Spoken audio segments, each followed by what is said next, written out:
ಆಯ್ತಲ್ಲ, 2 ತಿಂಗಳು ಆಯ್ತಲ್ಲ. ಏನು ಬೇಡ, ಕೇಳೋದೇನು ಬೇಡ, ಕಾಣುತ್ತೆ ಗಡ್ಡೆ. ಬೇಡ ಬೇಡ ಬೇಡ, ಕೇಳ್ಬಾರ್ದು. ಇದು ಒಳ್ಳೆ ಸೈಜು, ಒಳ್ಳೆ ರೇಟ್ಗೆ ಹೋಗ್ತು ನೋಡಿ.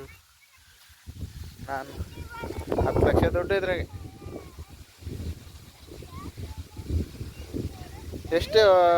ಎಷ್ಟನೇ ತಾರೀಕು ಕೇಳಿ ಹಾಕಿದ್ದು ನಾವು? ಟೊಮೊಟೊ ಹಾಕಿದ್ವಿ ಅನ್ಸುತ್ತೆ ಅಲ್ಲೇ. ಜೂನ್ 4ಕ್ಕೆ 5ಕ್ಕೆ ಹಾಕಿದ್ದಿದ್ದು.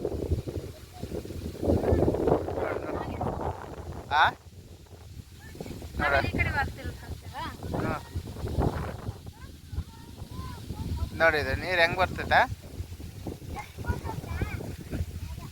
ನೋಡಿ. ಏನ್ರ ಹಿಂಗೆ ಬರ್ತೈತಿ, ಮಳೆ ಬರ್ತೈತಿ ಬರ್ರಿ ಈ ಕಡೆ.